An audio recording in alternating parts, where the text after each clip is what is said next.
Hi hello friends, ఇవాళ అయితే మనం వన్ ప్లస్ నుంచి వన్ ప్లస్ 13R అయితే మనం అయితే అన్బాక్సింగ్ చేద్దామండి.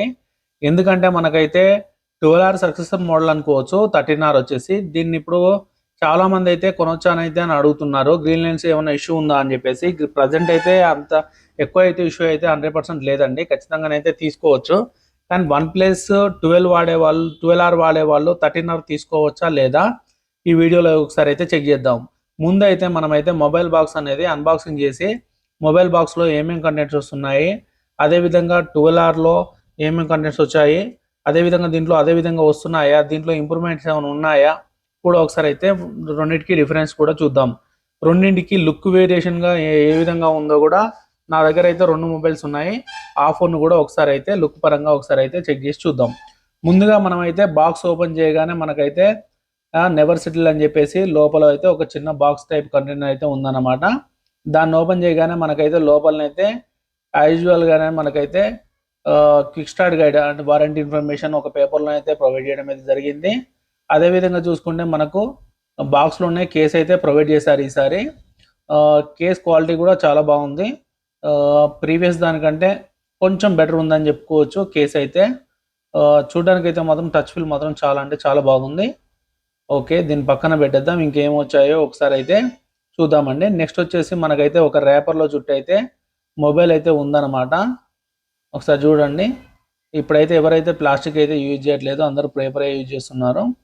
అదేవిధంగా లోపల చూసుకున్నట్లయితే మనకు వచ్చేసి ఛార్జర్ అయితే ప్రొవైడ్ చేశారు. ఓ మై గాడ్, దీంట్లో 80 వాట్ ఛార్జరే వచ్చింది. లాస్ట్ మనం 12Rలో చూసుకున్నట్లయితే మనకైతే 100 వాట్ ఛార్జర్ ఉండేది. ఇదొక బ్యాడ్ థింగ్ అని చెప్పుకోవచ్చు. నెక్స్ట్ చూసుకుంటే మనకు వచ్చేసి type A to type C cable అయితే ప్రొవైడ్ చేశారు. వీళ్ళ థీమ్ ప్రకారంగా రెడ్ కలర్లో అయితే ఉందన్నమాట. కానీ ఛార్జర్ని ఎందుకు డిక్రీజ్ చేశారో నాకైతే అర్థం కాలేదు. లాస్ట్ అండ్ ఫైనల్గా మనకు వచ్చేసి సిమ్ ఇజెక్టర్ టూల్ని అయితే ప్రొవైడ్ చేయడం అయితే జరిగింది. మనకైతే దీంట్లో అయితే అన్ని కంటెంట్స్ అయితే 100%గా అవైలబిలిటీకి అయితే వచ్చాయన్నమాట. అంటే 12Rలో ఏమేమి వచ్చాయో అదేవిధంగా దీంట్లో కూడా సేమ్ కంటెంట్స్ అయితే వచ్చాయి. ఏది అయితే మిస్ కాలేదు. ఛార్జర్ మాత్రం ఒక 20 వాట్స్ అయితే డిక్రీజ్ అయిందని చెప్పుకోవచ్చు. నెక్స్ట్ ఒకసారి రేపర్ ఓపెన్ చేసి ఫోన్ లుక్ అనేది ఎలా ఉందో ఒకసారి చూద్దాం. రేపర్ ఓపెన్ చేయగానే మొబైల్ అయితే మాత్రం చాలా నాకైతే కొంచెం ఎందుకో వెయిట్ తక్కువగా ఉన్నట్టుగా అనిపించింది. ఫ్రంట్ చూసుకుంటే మనకైతే స్క్రీన్ గార్డ్ అయితే ఫ్రీ అప్లైడ్ వచ్చింది. మనకైతే వన్ ప్లస్ 12R చూసుకుంటే 3D కర్వ్తో వస్తుంది. ఇది వచ్చేసి ఫ్లాట్గా వచ్చిందండి. స్క్రీన్ వచ్చేసి back side IM number sticker ఉంది. ఒకసారి తీసేసి చూద్దాం లుక్ ఎలా ఉందో. లుక్ మాత్రం ఫ్యాంటాస్టిక్గా ఉందండి. చాలా అంటే చాలా ఒక ప్రీమియం మొబైల్ పట్టుకున్నప్పుడు అయితే మనకి ఎలాంటి ఫీల్ వస్తుందో అంత ప్రీమియం క్వాలిటీతో అయితే ఉంది. ఇక్కడ వీళ్ళైతే ప్రీమియం క్వాలిటీలో అయితే ఎక్కడ అయితే మిస్ అయితే కాలేదు. చాలా బాగా డిజైన్ చేశారు. ఒకసారి టాప్లో చూసుకుందాం. మనం వచ్చేసి టాప్లో వచ్చేసి మనకైతే సెకండరీ స్పీకర్ గిల్, అలాగే మనకు remote sensor and secondary noise cancellation mic అయితే ఇవ్వడం జరిగింది. అలాగే volume up and down rockers and switch on off button right సైడ్లో ప్రొవైడ్ చేశారు. బాటంలో వచ్చేసి స్పీకర్ గిల్, అలాగే main mic, type C port, అలాగే చూసుకుంటే మనకు వచ్చేసి బాటంలోనే సిమ్ ట్రే కూడా ప్రొవైడ్ చేయడం అయితే జరిగింది.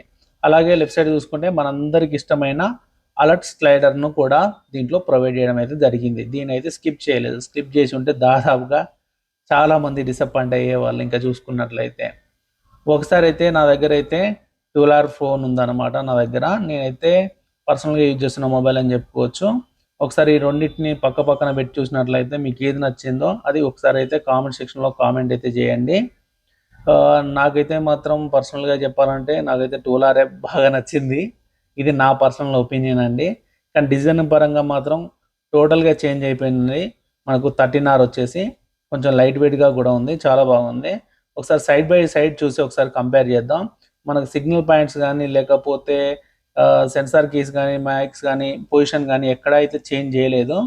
Value up and down rockers, అలాగే సిగ్నల్ రిసెప్షన్ యాంటీనాసు అన్నీ సేమ్గా ఉన్నాయి. బాటంలో కూడా మనకైతే ఎక్కడ ఏ చేంజ్ అయితే లేదు. సేమ్ టు సేమ్ మక్కికి మక్కి ఉన్నాయన్నమాట. కాకపోతే డిజైన్ మాత్రమే చేంజ్ అయ్యింది. ఇక్కడ వచ్చేసి మనకు 13R వచ్చేసి 3D కర్వ్డ్తో వస్తుంది. ఇది వచ్చేసి ఫ్లాట్గా వస్తుంది అనమాట. లుక్ పరంగా చూసుకుంటే ఇదొకటి చేసుకోవచ్చు మీరు. డిజైన్లో మాత్రం అయితే చేంజెస్ జరిగాయి. లైట్ వెయిట్గా ఉందని కూడా చెప్పొచ్చు. ఇంకోటి ఏంటంటే ఒకసారి అయితే మొబైల్ అయితే ఆన్ చేద్దామండి. మొబైల్ ఆన్ చేసి ఇది క్విక్ సెటప్ అవుతూ ఉంటే ఒక్కసారి దీని ఫీచర్స్ గురించి అయితే మనం అయితే డిస్కస్ చేద్దాం. ఇది డిస్కస్ చేసిన తర్వాత ఒకసారి లాస్ట్ ఇయర్ మోడల్లో 12Rలోకి దీంట్లోకి మైనస్ పాయింట్స్ ఏమున్నాయో ఒకసారి అయితే మనం అయితే డిస్కస్ చేద్దాం. మనకైతే ఆండ్రాయిడ్ 15 అప్డేట్ వచ్చిన తర్వాత మనకైతే 12Rలో కానీ ఇది అన్బాక్సింగ్ తోటే మనకైతే ఆండ్రాయిడ్ 15తో వస్తుంది. కానీ చాలా అంటే చాలా బాగా ఆప్టిమైజ్ చేశారు.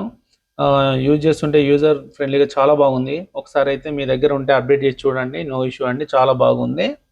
ఒకసారి వీటి ఫ్యూచర్లోకి వెళ్తే మనం అన్బాక్సింగ్ చేసిన మొబైల్ వచ్చేసి OnePlus 13R అండి. దీని స్పెసిఫికేషన్ చూసుకుంటే మనకు వచ్చేసి ముందుగా దీని డిస్ప్లే చూసుకున్నట్లయితే 6.78 ఇంచెస్ అండి. ఇది వచ్చేసి మనకు 1.5K pro HDR flat display అండి. మనకు వచ్చేసి ఇది వచ్చేసి మనకు LTPO 4.1తో వస్తుందండి. అలాగే చూసుకుంటే మనకు ఈ డిస్ప్లేలో డాల్బీ విజన్ అయితే సపోర్ట్ చేస్తుంది. అదే విధంగా చూసుకుంటే HDR10+ ఉందండి. దీని 4500 నిట్స్ అయితే మనకైతే పీక్ బ్రైట్నెస్ అయితే ఉండడం అయితే జరిగింది. అదే విధంగా చూసుకుంటే మనకు దీని ప్రాసెసర్ వచ్చేసి మనకు స్నాప్డ్రాగన్ 8 Gen 3 ప్రాసెసర్ని అయితే దీంట్లో యూజ్ చేయడం అయితే జరిగింది. తర్వాత మనకు వచ్చేసి దీంట్లో మనకు బేస్ వేరియంట్లోనే మనకు 12GB ర్యామ్ అండ్ 256GBతో అయితే ప్రొవైడ్ చేస్తున్నారు. ఇది ఒక గుడ్ మూవ్ అని చెప్పవచ్చు. అదేవిధంగా చూసుకుంటే దీంట్లో మనకు వచ్చేసి 12GB RAM 16GB RAM 2 variants అయితే ఉన్నాయండి. ఇది వచ్చేసి మనకు LPDDR5X ర్యామ్తో వస్తున్నాయండి. ఇది కూడా ఇంప్రూవ్మెంట్ అయిందని చెప్పుకోవచ్చు. ఇంటర్నల్ స్టోరేజ్ విషయానికి వస్తే మనకు వచ్చేసి 256GB 512GB స్టోరేజ్ వస్తున్నాయండి. మనకు దీని స్టోరేజ్ విషయానికి వస్తే ఇవి వచ్చేసి UFS 4.0 స్టోరేజ్తో వస్తున్నాయండి. ఇది కూడా గుడ్ మూవ్ అని చెప్పుకోవచ్చు. అలాగే మనకైతే బ్యాక్ సైడ్ అయితే మనకు కొత్తగా అయితే మనకైతే 50 మెగాపిక్సెల్ టెలిఫోటో లెన్స్ని అయితే యూజ్ చేయడం అయితే జరిగింది. ఇదైతే నాకైతే చాలా బాగా నచ్చిందని చెప్పుకోవచ్చు. మనకు వచ్చేసి మెయిన్ కెమెరా వచ్చేసి 50 మెగాపిక్సెల్ మెయిన్ కెమెరా అండి. ఇది వచ్చేసి మనకు సోనీ LYT 700 సెన్సార్ అండి. ఇది వచ్చేసి మనకు OIS స్టెబిలైజర్ కూడా కలిగి ఉంటుంది.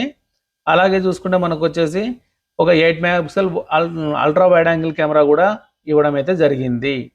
అలాగే మనకు ఫ్రంట్ సైడ్ చూసుకుంటే OnePlusలో సేమ్ టు సేమ్గా రన్ అయ్యే మెగాపిక్సెలేనండి. ఏంటంటే అది 16 మెగాపిక్సెల్ సెల్ఫీ కెమెరా. దీని నుంచి అయితే వీళ్ళైతే చేంజ్ అయితే అవ్వరనమాట. దీంట్లో మనకు బాగా ఇంప్రూవ్మెంట్ అనిపించింది బ్యాటరీ దగ్గర అండి. దీంట్లో వచ్చేసి మనకైతే 6000 mAh బ్యాటరీని అయితే మనకైతే ప్రొవైడ్ చేశారు. లాస్ట్ ఇయర్ మోడల్లో చూసుకున్నట్లయితే మనకు వచ్చేసి 12Rలో 5500 mAh బ్యాటరీ అయితే ఉండేది. దీంట్లో వచ్చేసి మనకైతే 6000 mAhకి అయితే ఇంప్రూవ్మెంట్ చేశారనమాట. ఇది ఒక గుడ్ మూవ్ అని చెప్పుకోవచ్చు. కానీ ఛార్జర్ విషయంలో మాత్రం లాస్ట్ ఇయర్ మోడల్లో అయితే 100W ఛార్జర్ ఉండేది. ఇప్పుడైతే మనకైతే 80W ఛార్జర్కి అయితే సపోర్ట్ చేస్తుంది. బాక్స్లోనే మనకైతే 80W ఛార్జర్ అయితే మనకైతే ప్రొవైడ్ చేస్తున్నారు. ఇది ఎందుకనేది అయితే నాకైతే అర్థం కాలేదు. నెక్స్ట్ చూసుకుంటే మనకు వచ్చేసి ఇది వచ్చేసి IP65 రేటింగ్తో వస్తుందండి. అసలుకి ఇది ఎంతవరకు కరెక్టా అనేది అయితే నాకైతే అర్థం కావట్లేదు. మనం చిన్న ఫోన్లో అండర్ 15,000లో ఉన్న ఫోన్లు కూడా మనకు వచ్చేసి IP68 అండ్ 69 రేటింగ్తో వస్తున్నాయండి. కానీ ఇప్పుడు మనం దాదాపుగా ఒక 40,000 రూపాయలు పెట్టినా కానీ దీంట్లో మనకైతే ఈ రేటింగ్స్ అయితే ప్రొవైడ్ చేయట్లేదు. కనీసం నెక్స్ట్ ఇయర్లో వచ్చే 14Rలోనైనా ఇవన్నీ ప్రొవైడ్ చేస్తారని మనమైతే అనుకుందామండి. ఈ మొబైల్లో మీకు నచ్చిందో నచ్చలేదో ఒకసారి అయితే కామెంట్ సెక్షన్లో కామెంట్ చేయండి. దీని కెమెరా రివ్యూ కానీ టోటల్ రివ్యూ కానీ చేయాలంటే ఒకసారి కామెంట్ సెక్షన్లో కామెంట్ చేయండి. మన వీడియో మీకు నచ్చినట్లయితే లైక్ చేయండి, షేర్ చేయండి, సబ్స్క్రైబ్ చేయండి. మరిన్ని విషయాల కోసం మన ఛానల్ను ఫాలో అవుతూ ఉండండి. మీకు ఏదన్నా మొబైల్ కంటెంట్ గురించి తెలుసుకోవాలనుకున్నా కానీ ఏదన్నా ప్రైస్ కావాలన్నా కానీ కామెంట్ సెక్షన్లో కామెంట్ చేయండి. నేనైతే ఖచ్చితంగా వాటి గురించి అయితే డీటెయిల్స్ ప్రొవైడ్ చేస్తాను.